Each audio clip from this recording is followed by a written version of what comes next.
de la humanidad después de haberse vivido de los episodios más tristes y vergonzosos de la historia contemporánea. Esa declaración,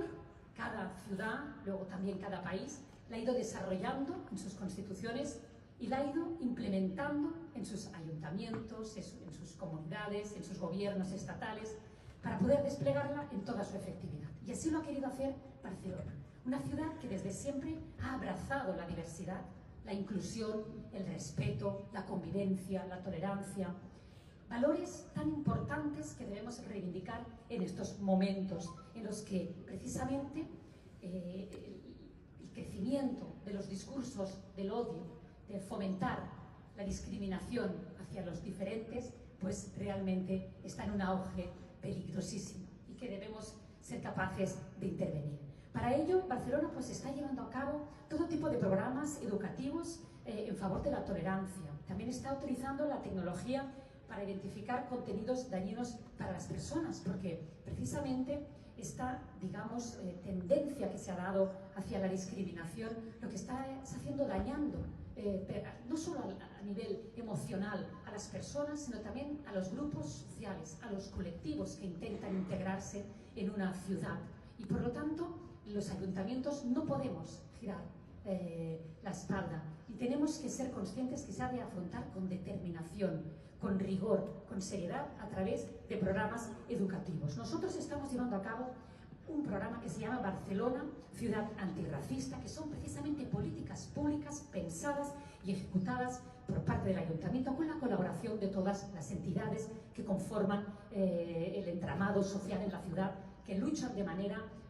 incansable precisamente contra el racismo y la discriminación. Son entidades que han participado precisamente en un programa paralelo a la celebración del presente foro, que para la ciudad pues ha sido un honor acoger, y que se han involucrado durante todo el mes de noviembre bajo el lema de Voces contra el Racismo. Voces de Barcelona comprometidas contra el racismo y la discriminación. Y han sido toda una serie de eventos, también incluso en el ámbito del arte y la cultura, que tenemos que entender que es precisamente un factor catalizador para poder reivindicar estos derechos importantísimos, y cómo a través de estas entidades se han desarrollado programas, actos, eventos que han sido significativos y que nos han permitido involucrar a estas entidades en la organización del presente foro. También participamos muy activamente en ciudades interculturales, participamos también en ciudades europeas contra el racismo, siempre con un enfoque inclusivo y preventivo, porque tan importante es trabajar la denuncia real que se ha producido en un determinado momento,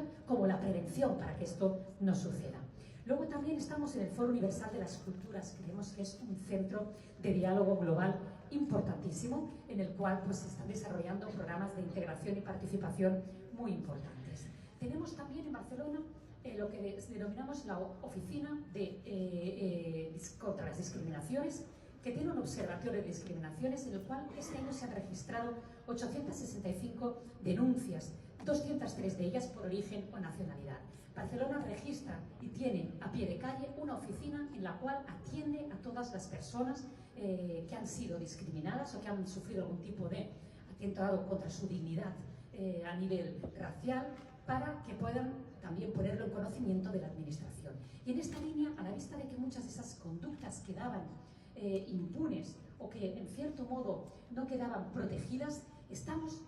llevando a cabo un proyecto pionero en toda Europa, que es precisamente la ordenanza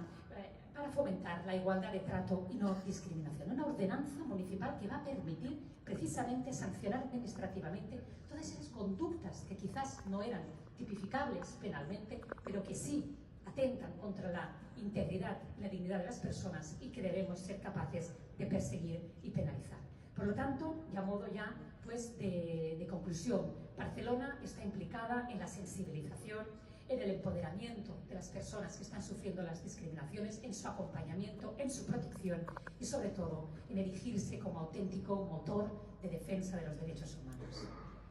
Muchas gracias, María Eugenia. Qué importante. Un aplauso, por favor. Un aplauso para la alcaldesa y para Barcelona, una ciudad que se reivindica antirracista, y qué importante en estos tiempos, que muestra de que las ciudades son mucho más que ejecutoras de los mandatos de respeto y defensa de los derechos humanos, son verdaderos liderazgos en estos tiempos que corren. Y ahora vamos a ir a la conexión virtual que tenemos Tenemos presente al alcalde